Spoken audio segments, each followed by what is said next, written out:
흔히 요한복음 17장을 예수님의 중보기도, 특별히 제자들을 위한 대제사장적 중보기도다, 그렇게 제목을 붙입니다. 여러분의 성경책에도 그런 제목이 붙어 있을 것입니다. 이 기도를 하실 적에 우리 예수님께서 당신에 대하여 굉장히 중요한 몇 마디를 서두에 하셨습니다. 자, 먼저 1절을 보실까요? 1절. 자, 시작. 예수께서 이 말씀을 하시고 눈을 들어 하늘을 우러러 아버지 이르시되 아버지여 때가 이르러 싸우니 아들을 영화롭게 하사 아들로 아버지를 영화롭게 하게 하옵소서. 그랬어요. 여기서 때라는 말과 영화라는 말을 주목할 필요가 있습니다. 이 때는 어느 때냐? 예수님은 지금 예루살렘에 입성해 계시는 거예요. 예루살렘에 왜 입성하셨죠? 우리처럼 성공하고 권세를 가지려고 사람들한테 유명한 사람이 되어서 한 세상을 풍미해 보려는 야망으로 입성하신 게 아니고 십자가에 죽으러 입성하셨단 말이에요. 철없는 제자들과 민중들은 왕으로 오실 예수님을 맞이했지만 예수님의 목적은 다른 데 있었습니다. 아무튼 이제 곧 주님께서 십자가에서 죽으실 계획을 갖고 계신 거죠. 이것을 예수님은 뭐라고 표현하셨냐면 영화라고 표현을 하셨어요. 영화로움이다. 영광스럽게 되어간다. 십자가의 죽으심도 영광이다. 그 이유는 뭐냐면 하나님의 뜻을 이루는 것이기 때문이죠. 그 때가 영화로워진 때다. 그러면 우리도 성공의 개념과 영화의 개념을 예수님께 초점을 맞출 필요가 있다 이 말이죠. 즉 우리가 예수님 안에서 십자가를 지는 삶, 우리는 감히 예수님의 흉내도 못 내지만은 우리가 죽은들 그거는 사실은 아무런 의미가 없어요. 우리가 죽는들 한 사람도 살릴 수도 없고 구원할 수 없어요. 그러나 예수님의 죽으심은 다르잖아요. 그러면 예수님의 삶을 따라가기를 원한다고 자부하는 예수님의 제자요 하나님의 자녀된 우리는 우리 안에 하나님의 형상이 있고 우리에게 예수님의 삶을 따라가려고 하는 거룩한 욕심이 있다면 우리가 추구해야 할 삶은 어떤 삶이냐 하면 바로 예수님처럼 십자가에 죽는 삶을 통하여 아버지 하나님의 영화로움을 나타내는 것이다. 예수님께 있어서 가장 영화로움은 무리를 걷는 것도 아니고 물고기 2마리 떡 5개로 5,000명을 먹이신 게 아니고 하나님 아버지의 보내신 뜻을 이루어 드리는 삶, 그것이 우리 하나님을 영화롭게 하는 삶이었다, 이런 뜻이죠. 우리도 마찬가지예요. 우리도 하나님이 우리를 부르신 목적이 다 있어요. 문제는 하나님이 우리를 왜 불렀는지를 모른다는 데 있는 거예요. 우리가 잘 몰라요. 그 뜻을 아십니까? 그 뜻을 모르니까 짐승처럼 사는 거예요. 그냥 새끼 먹고 화내고 기뻐하고 웃고 떠들고 울고 속상하고 그러다가 그냥 세월 먹어서 60, 70, 80 돼서 그냥 어느 하나님 앞에 가는 거예요. 그러나 아무런 게 없잖아요. 하나님의 뜻이 나를 통해서 이루어져야 되는데 과연 그게 뭐냐? 오늘 한 분이라도 좋아요. 이 새벽에 단 한 명이라도 그래, 하나님이 나를 왜 불렀을까? 교회를 다니는 게 목적은 아니에요. 집사 되고 목사 된 게 목적은 아니에요. 무엇이 되는 게 목적이 아니고 나를 통해서 하나님께서 부르신 뜻을 성취해 가자. 달란트가 1달란트든 5달란트든 우리에게 맡긴 어떤 주님께서 우리를 부르실 때는 허투루 부른 거 아니에요. 반드시 우리를 이유가 있어서 부르신 거예요. 가족 구원을 위해서 부르셨든지 이웃 구원을 위해서 부르든지 나 하나의 구원을 위해서 부르셨든지 이 나라의 미래를 위해서 부르셨든지 어느 교회를 섬기라고 불렀든지 다 이유가 있을 거 아닙니까? 그저 부른 건 아니죠. 그것이 무엇인지를 오늘 기도하고 고민하여 그것을 찾는 복된 아침이 되기를 진심으로 축복합니다. 그리고 오늘 주님께서 엄청난 말씀을 하나 하셨는데 그것은 뭐냐면 바로 예수님의 선제성에 대한 이야기예요. 자, 5절 한번 보세요. 5절. 자, 같이 봅시다. 시작. 아버지여, 창세전에 내가 아버지와 함께 가졌던 영화로서 지금도 아버지와 함께 나를 영화롭게 하옵소서. 이 영화롭게 한다라는 말이 계속 등장하죠. 계속 등장해. 근데 주님이 이렇게 말하세요. 창세 전에 이 천지를 만들기 전에 이미 우리 성자 예수님은 아버지 하나님과 함께 계셨다는 거예요. 이걸 선제성이라고 그래요. 먼저 존재하셨다. 아버지와 함께 내가 누렸던 영화, 천사들의 찬송을 받으며 그것 자체가 영광이잖아요. 아버지 하나님과 함께 계셨던 그 아들의 영광스러움. 우리는 이제 삼위일체를 다 이해를 못해요. 어쨌든 우리 예수님은 우리가 하나님의 아들로 표현하는 것뿐이지 우리 육체적으로 어느 아버지, 아들 이런 개념으로만 봐서도 안 돼요. 그분은 아들이자 그분인 거예요. 그러니까 이건 죽었다 깨도 이해를 못해요. 우리 작은 지식으로는. 그냥 그러신다 그렇게 하는 것이지 이해할 길이 없다. 저는 그렇게 봐요. 아무튼 우리 예수님은 당신의 입으로 스스로 증언하기를 나는 창세전에 아버지와 함께 영화로움을 누렸던 존재라고 말씀을 하고 계세요. 그분이 지금 저 헤븐, 하나님의 하늘, 주님이 승천하셨죠. 승천하셔서 어디로 갔겠어요? 달나라에? 우주에? 당신의 보좌에 다시 올라간 거죠. 당신의 보좌에 다시 올라가셔서 이제 하나님과 함께 이 천사와 함께 이렇게 영화로움을 누리고 계시는 거예요. 그리고 성령이 대신 우리에게 오셨지요. 그래서 지금 성령 시대 아닙니까? 성령 시대요, 교회 시대. 그 성령이 우리와 함께 계시는 거예요. 우리가 요한복음 16장에서 말씀하셨지만은 너희가 지금 나를 보다가 내가 너희를 잠시 떠났다가 다시 올 거다. 이 말이 이제 못 알아듣는 거죠. 훗날에 깨달았어요. 이 말씀은 예수님이 십자가에 죽으셨다가 다시 부활했다는 뜻도 되지만 성령으로 말미암아 너희와 다시 함께 와서 영원히 함께 하겠다. 마태복음 28장에도 그랬거든요. 너희는 세상 끝날까지 내가 너희와 함께 할 것이다. 주님이 빈소리를 하실 일이 없단 말이죠. 그래놓고 떠나버리셨어요. 함께 하겠다 하고 떠나셨다. 그러면은 떠나지 않았든지 다시 오신 것이든지 아니면 함께 하겠다는 말이 그냥 과장되거나 위로하려고 하는 그런 소리시든지 그럴지 몰라요. 근데 주님이 그런 말 하실 리 없지요. 우리야 뭐 그냥 어디 시간 날 때 밥 한번 먹자, 나중에 연락할게, 그리고 안 해버리기도 하고 안 먹기도 하고 그런 소리를 숱하게 하고 살지만은 예수님이 그러실 리 없잖아요. 그러니 세상 끝날까지 너희와 함께 하겠다고 하신 것은 당신의 계획 안에 성령으로 말미암아 다시 오시겠다는 거죠. 그래 예수님은 우리에게 오신 거예요. 성령으로. 근데 그분은 또 하늘에 계셔요. 그냥 그런 줄 아세요. 그냥 그런 줄 아시고 나도 모르겠어요. 그래서 오늘 이 말씀은 예수님께서 스스로 증언하기를 나는 바로 삼위일체 하나님이라는 걸 증명하고 있는 거예요. 창세 전에 이미 아들이 존재하셨다. 그리고 아버지 하나님과 함께 영화로움을 누리고 계셨던 그 영광스러운 그분이 우리를 위해서 영생을 주시려고 우리에게 오셨다. 그런 말입니다. 얼마나 큰 은혜와 축복을 받았습니까? 그래서 아버지께서 이 십자가에 죽어주심으로 우리에게 주신 영생을 누구도 빼앗을 수 없는 것이다. 우리가 획득한 것이라면 뺏기기도 해요. 불완전하기도 해요. 그러나 우리의 공로로서 구원의 은혜가 온 것이 아니고 예수님께서 십자가에 이루어지신 완벽한 사건으로 말미암아 우리에게 주셨기 때문에 하나님이 택하신 자에게 주신 영생의 능력과 가치와 비밀을 어느 누구도 빼앗을 수 없다. 그래서 아버지에게서 우리를 빼앗을 자가 아무도 없는 거예요. 우리를 핍박할 수는 있어요. 우리를 고통 중에 빠지게 할 수도 있고 우리를 죽이게 할 수도 있습니다.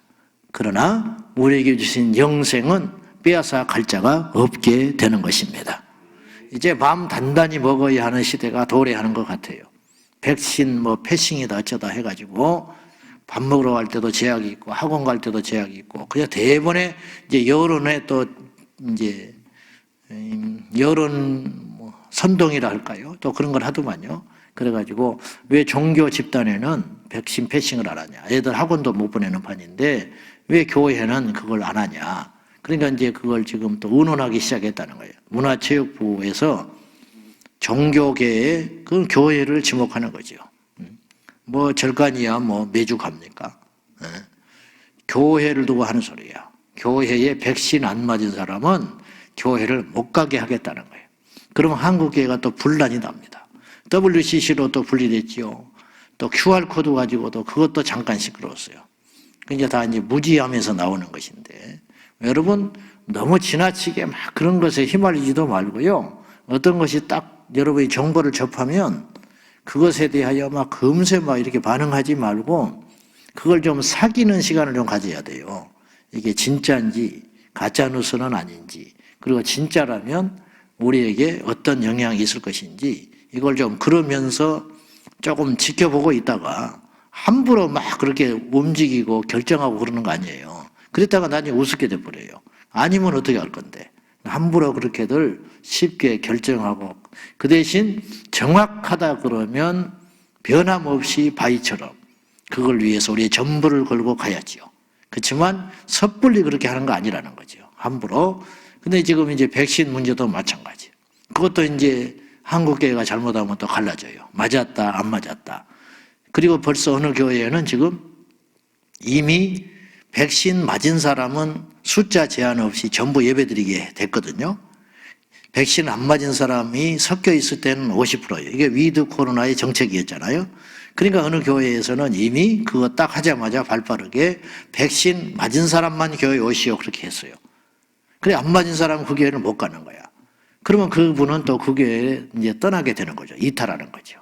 그러니까 이런 분란, 수십 년 다녔던 교회가 수십 년 같은 형제 자매처럼 지냈던, 그러니까 이런 막 갈라진의 역사들이 일어나게 되는 것인데, 갈수록 이런 현상들이, 상상할 수 없는 일들이, 과거 2, 3년 전만 해도 상상할 수 없는 일들이 10년, 20년을 앞당겨 가지고, 제가 목회할 때에는 이런 일이 있을 줄 몰랐어요.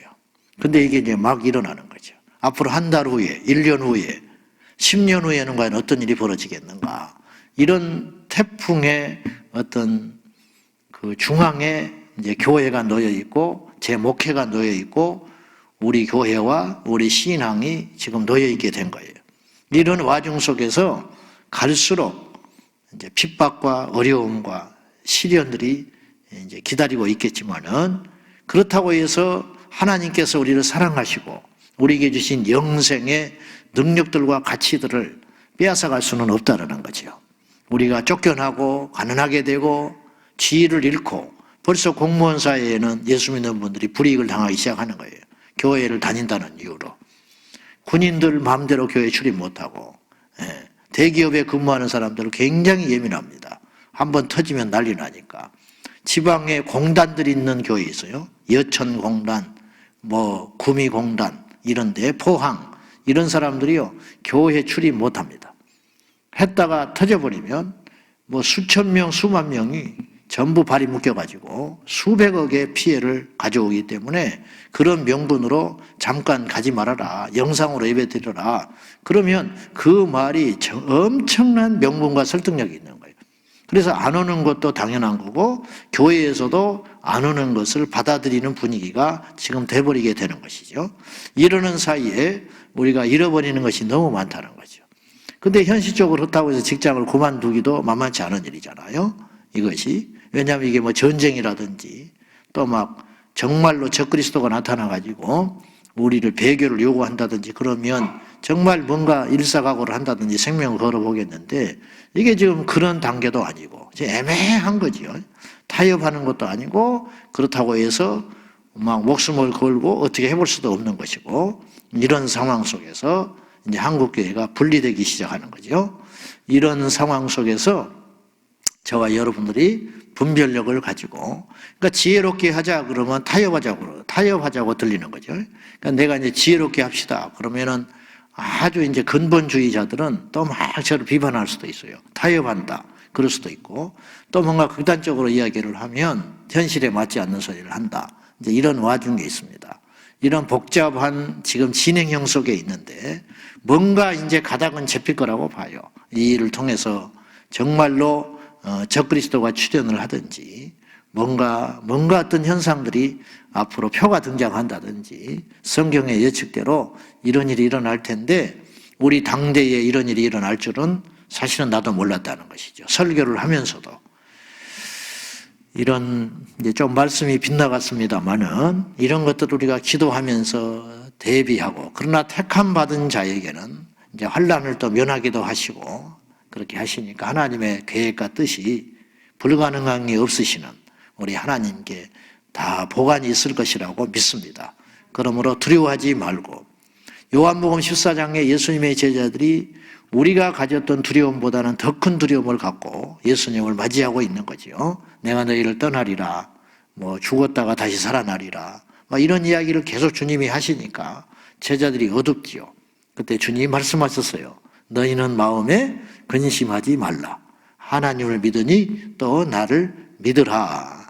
우리에게 시험을 허락하시되 피할 길을 허락해 주시든지 아니면 그 시험을 감당할 수 있는 힘을 이미 주시든지 그 둘 중에 하나일 테니까 그 말씀을 붙잡고 모든 것을 합력하여 선을 이루시는 그 하나님을 기대하면서 하루하루 우리가 감사함으로 힘있게 돌파함으로 말씀에 의지하여 분별력을 가지고 승리하는 저와 여러분이 되시기를 축원합니다. 이제 이 뒤에 이제 예수님의 이제 기도들이 본격적으로 나오는데 요약해서 예수님께서 제자들을 위해서 기도하실 때에 어떤 기도의 큰 요지들 몇 가지만 살펴보도록 하겠습니다. 그 전에 우리가 과연 하나님께 속한 자인가를 우리가 점검을 해봐야죠. 제자, 하나님의 자녀는 하나님께 속한 자거든요. 여러분 교회를 다녀도 하나님께 속하지 않은 자가 있어요. 성경을 공부해도 하나님께 속하지 않은 자가 있을 수 있죠. 신학자도 하나님께 속하지 않은 자도 있습니다. 여러분 그렇지 않겠습니까? 이런 생각을 우리가 자주 해야 됩니다. 자, 그럼 하나님께 속한 증거는 뭐냐? 6절입니다. 6절. 자, 시작. 세상 중에서 내게 주신 사람들에게 내가 아버지의 이름을 나타내었나이다. 그들은 아버지의 것이었는데 내게 주셨으며 그들은 아버지의 말씀을 지키었나이다. 여기서 교회를 이야기를 하세요. 교회라는 말은 없지만은 세상 중에서 내게 주신 사람들이 모인 것이 교회입니다. 자, 다시 이야기할게요. 교회라는 말이 에클레시아라고 우리가 들어봤잖아요. 에클레시아. 그 말은 두 단어가 이제 조합된 단어인데 그 당시 헬라어로 에크라는 말은 어디서부터 그런 말이에요. 그러니까 어디서부터 불러냈다는 의미래요. 이게 에클레시아라는 말이에요. 그러니까 꼭 교회라는 개념은 아니에요. 그건 굉장히 광범위한 의미로 그 당시에 쓰였대요. 그러니까 이제 예를 들면 우리 반상회 하잖아요. 반상회 옛날에 그 이제 따로 불러가지고 반상회 하자. 이제 그 헬라 문화는 그 민주 그 정치가 발전하기 시작했어요. 공화정. 그러니까 이제 툭하면 불러 모아서 회의를 하는 거예요. 이런 회합 모임을 에클레시아라고 불렀다는 거예요. 거기서 교회라는 단어도 나왔다는 거죠. 파생한 거예요. 아무튼 이 에클레시아라는 교회라는 말의 시작은 어디로부터 따로 불러낸 무리라는 뜻이에요. 그러니까 오늘 예수님이 말하시기를 세상 중에서 내게 준 사람들이 있었다. 우리가 세상에 있었는데 하나님께서 우리를 세상에서 뽑아내가지고 예수님께 맡긴 자들이에요. 이들이 제자예요. 이들이 교회예요. 우리가 교회가 된 거예요. 우리가 세상에 원래 살았어요. 저도 여러분도 다 세상에 살았어요. 근데 세상에서 우리를 각자 지명하여 불렀다고 그랬잖아요. 지명해서 불러가지고 우리를 따로 이렇게 모이게 한 거예요. 그래서 이걸 무형의 교회라고 그래요. 보이는 교회는 예배당이고 무형의 교회는 우리 성도들의 무리가 된 거예요. 그러니까 우리가 그 무리가 된 거죠. 아무튼 이 예수님의 제자이자 하나님의 자녀이자 교회 공동체된 우리를 하나님이 불러 모아 주셔서 됐는데 그들이 세상에 속하지 않고 아버지께 속하여 내게 나왔다는 절대적인 증거가 무엇이냐면 바로 아버지의 말씀을 지키는 자다. 하나님의 말씀이 믿어지고 지켜지는 사람, 하나님의 말씀을 지키기 위해서 우선순위에 두고 살아가는 사람, 이 사람이 하나님의 자녀요 교회다 이 말이죠. 그러니까 도덕적인 것이 아니고 말씀이 때로는 도덕적인과 부딪혀요.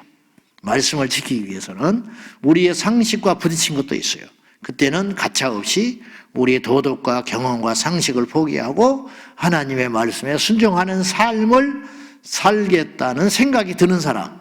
알고 봤더니 그 사람이 하나님이 택한 세상에서 따로 불러 모은 존재였다. 이제 이런 뜻이 되겠습니다. 예수님의 중보 기도에 이제 대한 내용 몇 가지 살펴보겠습니다. 첫째는 우리가 하나 되기를 위해서 기도하셨습니다. 자, 11절 보시죠. 11절 시작. 나는 세상에 더 있지 아니하오나 그들은 세상에 있사옵고 나는 아버지께로 가옵나니 거룩하신 아버지여 내게 주신 아버지의 이름으로 그들을 보존하사 우리와 같이 그들도 하나가 되게 하옵소서. 여기서 우리와 같이, 여기서 우리라는 말은 무슨 말일까요? 삼위일체 하나님. 하나님이 삼위 연합으로 존재하신다고 그랬잖아요. 주일날도 연합의 중요성에 대해서 우리가 함께 나눴잖아요. 연합하는 거. 화목해 하기 위하여 하나가 되는 거. 이것이 복을 받는 비결이라고 그랬어요. 하나 되는 거. 하나님이 하나 되신 거예요. 우리 삼위일체 하나님으로 창세기에 이미 우리 계속 그래요. 그렇듯이 저들도 내가 아니라 너가 아니라 우리가 되게 하여 주십시오. 그렇게 기도하는 거죠. 우리 성도된 우리 지체들이 하나 돼야 됩니다. 여러분 내 배로 난 자식도 내 뜻과 안 맞을 때가 많아요. 한 뱃속에서 나온 형제도 달라요. 어찌 우리 어머니가 종종 그래. 어찌 내 배에서 저런 놈이 나왔냐는 거야. 속 썩이는 형제가 있거든요. 그러면 참 저도 이해가 안 가. 나하고 안 맞아. 한 배에서 나왔는데 분명히 생긴 것도 좀 달라. 성격도 다르고 어찌 저렇게 덜렁거리고 사는지 몰라. 도무지 나하고는 안 맞아.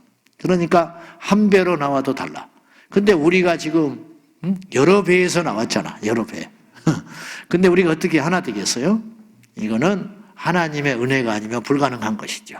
그래서 예수님이 지금도 우리를 위해서 기도하고 계시는 거예요. 어떤 기도냐? 우리가 하나 되기를 위해서 기도하고 계시다는 걸 기억하셔야 돼요. 자, 두 번째는 우리가 악에서 승리하기를 위해서 주님이 기도하고 계십니다. 15절입니다. 자, 시작. 내가 비옵는 것은 그들을 세상에서 데려가시기를 위함이 아니요 다만 악에서 빠지지 않게 보존하시기를 위함이니이다. 주님이 기도하시는 것은 세상에서 저들을 단절한다든지 일찍 이 험한 풍파 많은 세상에서 그냥 훌쩍 데려가가지고 하나님 나라의 안식에 빨리 데려가십시오. 내가 그런 기도를 하고 있는 것이 아닙니다. 오히려 저들은 저 세상에서 악한 세상에서 끊임없이 저항하며 투쟁하며 살아가기를 위해서 저는 기도합니다. 우리가 고달프죠. 구원받은 다음에는 그냥 훌러덩 데려가 버리시면 우리가 구원 이룰 필요도 없고 험한 세상에서 고생할 필요가 없는데 구원을 받고 나서도 하나님께서 우리에게 남겨주신 이유는 뭐냐면 악과 저항해서 싸우라고 우리 주님이 우리를 이곳에 남겨두셨다는 거죠. 그러니까 우리가 걸어가야 할 길은 우리의 사명은 악과 싸우는 거예요. 거짓된 세상에서 정직하게 살아보는 것이고 음란한 세상에서 거룩하고 고결하게 살아가 보는 거예요. 세상의 풍조를 따라가지 아니하고 어쨌든 하나님께서는 제자들을 위해서 그리고 오늘 우리를 위해서도 어떤 기도를 하시냐면 우리가 이 땅에서 악에 빠지지 아니하고 거룩하게 살기를 원하신다는 것입니다. 여러분 우리가 언젠가 하나님 앞에 갈 텐데 가난한 거, 무시당한 거, 못 배운 거 그런 걸 가지고 후회할 사람은 하나도 없어요. 우리가 하나님 앞에 가기 전에 예수 믿는 우리가 반드시 후회할 것은 무엇이냐? 악과 타협하고 살았다는 거, 죄에 해결하지 못하고 살았다는 거, 그것이 분명히 후회할 날이 올 것이니까 할 수만 있으면 저와 여러분이 세상의 악과 타협하지 말고 힘들고 어렵더라도 주의 말씀으로 거룩하게 살아가는 저와 여러분 꼭 되기를 축복합니다. 자, 그리고 마지막으로 무슨 기도를 하셨냐면 26절인데요. 자, 봅시다. 시작. 내가 아버지의 이름을 그들에게 알게 하였고 또 알게 하리니 이는 나를 사랑하신 사랑이 그들 안에 있고 나도 그들 안에 있게 하려 함이니이다. 하나님의 사랑이 예수님 안에 있는 거예요. 그러니까 아버지의 사랑이 예수님 안에 있어요. 그러니까 예수님이 지금 십자가에 죽으러 오셨잖아요. 그리고 십자가에 달려 죽으실 때에도 하나님께서 당신을 버렸다고 생각하지 않으셨고, 하나님이 내가 이렇게 아버지 하나님의 뜻에 십자가의 길을 걸어가고 순종함으로 인하여 내가 영광스럽게 되고 나를 보내신 아버지의 이름이 영광스럽게 되었다. 우리가 천국에 가면 그분을 얼마나 찬양하고 감사하겠습니까? 예수께서 죽으심으로 우리를 죄에서 속량하시사 우리를 천국으로 데려갔다는 거. 예. 여러분, 전쟁통에 나를 살려준 사람도 평생 못 잊을 거 아닙니까? 예? 그런데 나를 영원한 지옥의 불못불에서 건져내 주셔서 천국으로 인도하셨는데, 우리가 천국에 가서 그분께 얼마나 놀라운 영광과 찬송과 경배를 돌리겠어요. 그러므로 인하여 그분이 영화로워지는 거예요. 그렇게 그러한 사랑을 나에게 부어주셨듯이 저들에게도 하나님의 사랑을 보여주시고 그 안에 주십시오. 이렇게 기도하는 거예요.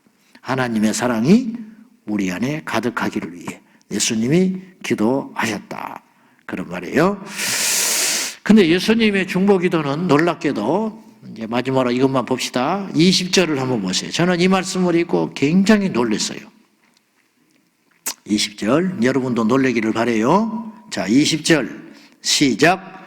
내가 비옵는 것은 이 사람들만 이함이 아니요 또 그들의 말로 말미암아 나를 믿는 사람들도 이함이라.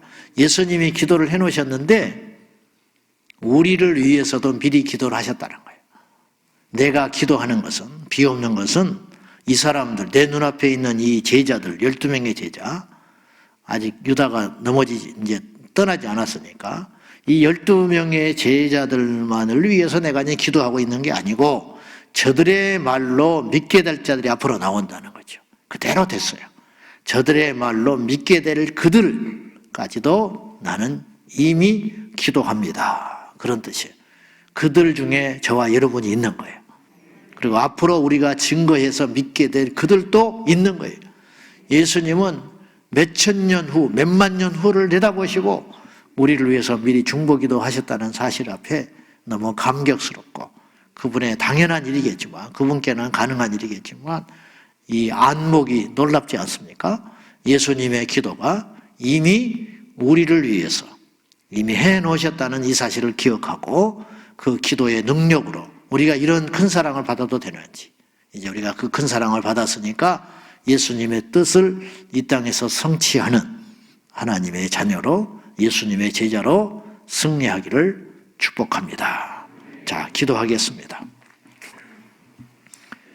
예수님이 크게 세 가지를 기도하셨다고 그랬어요. 그 외에도 많지만 시간 관계상 우리가 하나 되기를 위해서 기도하셨고, 악에서 승리하기를 위해 기도하셨고, 하나님의 사랑이 우리 안에 가득하기를 위해서 기도하셨습니다. 주님, 이 기도가, 예수님의 기도가 우리 안에 성취되게 하여 주십시오. 우리가 간절한 마음으로 예수님의 기도를 이어서 함께 이 기도를 놓고 하겠습니다. 같이 기도합시다. 살아계신 하나님 아버지, 감사합니다. 그 예수님의 놀라우신 사랑과 예수님의 그것이 능력으로 말미암아 오늘 우리가 이 자리에 와 있습니다. 주님, 하나님께서 하나 되셔서 우리로 존재하셨듯이 우리 또한 하나 되기를 원하시며, 제자왕성교 지체들과 이 땅의 모든 성도들이 연합하여 하나 되기를 원하시고 기뻐하시는 주님, 우리가 하나 되게 하여 주십시오. 출신이 다르고 생각이 다르고 기질이 다르고 비전이 다른다 할지라도 예수님 안에서 하나 되게 하여 주시며, 예수님의 그 간절한 기도처럼 악에서 떠나 거룩하고 성결한 삶을 살아서 아버지 하나님께서 영화롭게 되셨듯이 우리가 또한 그분을 영화롭게 하는 예수님의 제자들 되게 하시며, 험한 세파 속에서도 주님의 사랑이 우리 안에 가득 넘쳐 흘러서 어떤 경우에도 요동하거나 의심하거나 흔들리지 않는 굳센 믿음의 용사들 되게 하여 주시옵소서. 그리할 줄 믿습니다. 사랑의 예수님, 감사합니다. 십자가의 죽으심 또한 하나님의 뜻을 성취하는 영화로움의 사건으로 해석해 주시고, 우리가 이 땅에서 예수님의 십자가를 짐이 고난이나 저주가 아니라 바로 영광스러운 일이라는 것을 깨닫게 하신 아버지 하나님, 우리가 할 수만 있으면 그 길을 걸어가도록 인도해 주시옵시고, 예수님께서 제자들에게 뿐만 아니라 오늘 우리에게까지 위해서 미리 중보기도 해주신 그 놀라우신 사랑과 계획 앞에 우리가 무릎을 꿇습니다. 우리가 하나 되게 하여 주십시오. 악에서 떠난 자가 되게 하여 주십시오. 주님의 사랑이 우리 안에 항상 부은 바 된 자로 살게 하여 주시옵소서. 예수님의 이름으로 간절히 축복하며 기도하옵나이다. 아멘. 주여, 주여, 주여. 살아계신 하나님 아버지, 우리가 예수님의 기도로 살아가는 자가 되게 하시고, 아버지 하나님, 주님의 뜻대로 성취하는 우리 인생들이 다 되게 하여 주십시오.